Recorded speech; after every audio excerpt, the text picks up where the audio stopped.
Hello viewers, Super GT here. Just kidding, it's Dale Rodman Jr. III, and this is Slow to Pro, a YouTube series where I go from slow to at least staying in a battle for most of the race. This is race number 4 of 10 for the Galaxy Tour, hosted by the fine folks over at Zealous Racing League. It's a mixed class race, so today we've got 8 GT4 cars and 23 GT3 cars, and we are starting in P22 after doing a lazy qualifying lap just to make sure we started in front of the GT4 grid. Green light, give it all you can. As we get the green light, I remembered that I forgot to practice race starts against the AI, and a little bit of panic washes over me. But then I remembered that I've raced at Paul Ricard before, and it's a giant parking lot full of room for mistakes, and the panic subsides. These guys go 17 wide through turn 1, and you see no problem. That's Paul Ricard. It's your cousin, no problem, Paulie. With all that said, I'm still highly vigilant at the start of every race. It's a 1-hour race, and your position at the end of the first sector, or even the first lap, doesn't matter. What does matter is keeping your car clean so you don't lose a lot of speed in the big straight. And here's our last bit of jumble before we all settle into single file, and that's when the race really begins for me. When a lot of the field is, like my ex, too wide, it's about surviving. Once we're single file, that's when it becomes about racing, at least for me. We can go ahead and fast forward this straight here. No real action other than the green Audi getting past the blue Audi there on the left. And as we come into the final sector of the first lap, I was mainly focused on trying to close the gap to the blue Audi in front of me. Just trying to get up there and get all tight and tidy, with the idea being that I would, get into his draft on the big straight and go for a pass, headed into the final sector on the following lap. But for now, again, just trying to manage this gap while also making sure the guy behind me doesn't get any wise ideas. I see him in my mirror, lurking. We're going to go ahead and fast forward a bit here. We ended up finishing lap 1 in one piece with no damage, and we're even up 2 positions due to some lap 1 shenanigans, so we find ourselves in P20 as we head into a caution leading up to the Mistral Straight. We've got 2 cars off on the left of the circuit, and they quickly rejoin the pack in front of us, while the white Bentley here performs an excellent pit maneuver on a blue Lamborghini, which ends up sending the blue Lamborghini obviously wide. And yep, there he is. So we get a free pass on that guy. And this is the part of the race where I start weighing out if it's worth it or not to try to make a move at the end of the straight this early in the race. I was confident that I could make it happen, but I wasn't so confident that everyone else trying the same exact move in front of us wouldn't wreck. So in the end, I chickened out and decided to save the move for when the field is a little less condensed. But for now, we tuck it behind, knowing we've got some crumbs in our mustache. A little snack for later. We've also still got the McLaren in our rear view threatening everything we've worked so hard for. He takes a little look-see up the inside, but I guess decides not to. I'm not sure what made him decide to pull out there, but I was thankful. We're still keeping it tight to the Audi, and we got a line of traffic in front of us. So as people start to battle for position in front of us, that's gonna condense the field even more. This ended up being a pretty, I don't want to say a tight race because I never got anywhere near the front, but I battled for pretty much the entirety of this race. I'm gonna have a hard time deciding what to cut out and what to keep.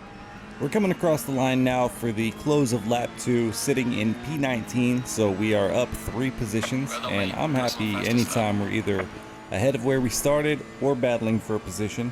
I prefer battling for a position, but we ended up achieving both in this race. It was basically an all-out war with the Audi currently in front of us for the final 20 minutes of the race. But we're going to go ahead and fast forward to an exciting bit. We're coming up to the end of the Mistral Straight, and I've decided to not be silly and just send it. So we creep up the inside, throw on the brakes, and whip Vinny into the corner like a bad child, leaving plenty of room on the outside. But the Audi backs out and past sticks, which puts us up into P18 for the end of lap 3. And the end of lap 4, someone crashed and we gained another spot. And then on lap 5, set our best time yet on Paul Ricard in the Ferrari with a 157.915. followed it up on lap 6 with a 157.917, and then on lap 7, I ran wide in the final turn and got passed by the blue Lamborghini that got smacked by that white Bentley earlier. So that puts us in P17 at the start of the 8th lap, but it's followed by a little slip on the final turn that leaves us slow down the straight and an easy victim to the Bentley that's right behind us. So he's going to jump into our draft, and then as he gets the speed, he's going to shoot up the inside of us, headed into turn 1, which is a nice, predictable, safe pass. I give him plenty of room. He gives me plenty of room. Easy peasy, lemon squeezy. Neither of us loses much time. And for the next lap, I tried with all of my might to keep up with that Bentley, but couldn't. And then came upon a limping Aston as we started to lap GT4 traffic for the first time on the 12th lap. I know the only reason I've caught this Aston is because he must have sustained some kind of aero damage that's killing him on the long straight, so I decided to be cautious. I knew it was more than likely that he'd be faster than me through the turns. So I decided to just follow him up the inside of the GT4 traffic, basically, where you go, I go, monkey see, monkey do. So we followed the Aston around, and I thought I'd be able to easily pass him on the straight, but he was able to get into the draft, which I guess sort of shielded his damaged car from the wind. But as soon as the draft breaks, his car is too damaged to grip up and make the turn. So we stay inside, make the pass, and start trying to catch the group of GT3 cars in front of us. And it takes us a full 2 laps, plus a mistake from a car in front of us to catch that group. So we're going to go ahead and finish speeding up to that point. Right after the Mistral straight, the Audi ahead looks like he gets a little loose, ends up a little slow and wide for the next turn, which opens up a window that I think we can fit through. So we go ahead and stuff Vinny right up inside, and we say, hey, this is our position here, buddy, get out of here. So that puts us into P16 for the moment, and things are looking good. We've still got some traffic in front of us. That is until I decide that it's about time that we took a minor detour. Let's finish up this fast forwarding. I went a little too aggressively across the entire curb, sent Vinny leaping like a frog, luckily safely onto the runoff. No other cars involved with my stupidity. And this is where the battle with the blue Audi begins. From the end of this lap until the end of the race, we're going to stay within 1.5 seconds of one another, with most of the laps having a single tenth of a gap as we cross the line, pretty much tail to nose. The one lap on screen that shows a 9.6 second gap was actually the gap to the car in front of us battling it out because I made a pass in the Mistral straight. This is 5 laps later. I decided to go for the pass early in the race. In my head, I thought I might be able to create a gap to this guy, but it turns out he's stuck to my bumper like my bumper is stuck to my car. In fact, if we go ahead and fast forward just a teeny tiny bit, yep, that's it right there. He tries the same move on me the following lap.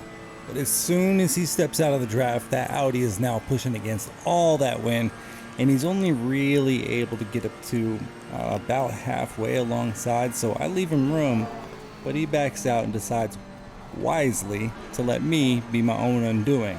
So just a tad little tiny bit more fast forwarding, and you'll see me distracted by a GT4 car enough to follow him wide into the final turn and lose the position back to the Audi. Fortunately, that helped me to decide that I was going to save my pass at the end of the Mistral straight for the final lap. I knew I couldn't hold this Audi off behind me. I think that was the second time he passed me. So I was hoping to stay close enough to be a factor in his mind and hopefully to make the pass on the final lap. I'm going to cut to the final lap in a moment. If you want to see that without any spoilers, skip however many seconds I show on the screen and maybe check your volume. I ended up not sticking to my plan. Went for the pass early in the final lap, ended up pit maneuvering the Audi, let him go back ahead of me, of course. Then we ended up battling through the final sector all the way side by side in the final turn. We ended up finishing 17th overall and in our class, 5 positions up from where we started, which leaves us sitting at 19th in the championship. And it's starting to become clear that I'll need a miracle to get close to the top 10 this season. Maybe we shoot for a top 15 and go from there. That's it for today's action. As always, thanks for watching Slow to Pro. I'm Dale Robin Jr. the third. You guys enjoy the last lap and have the kind of day you want to have.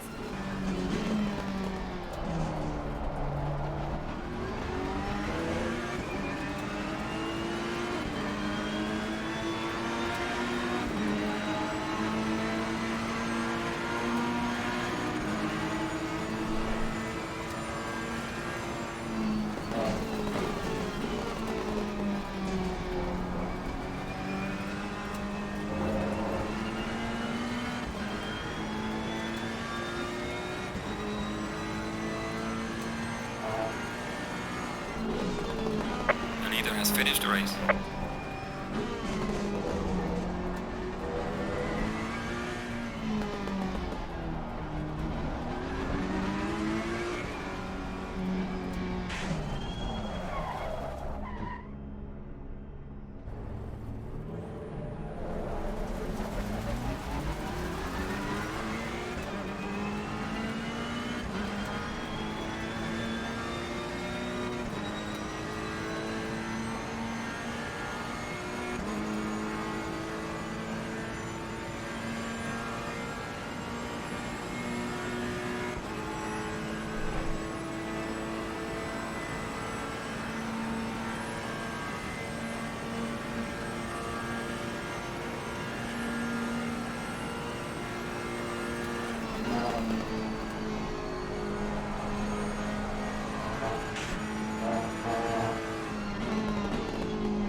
Car on the left, clear on the left.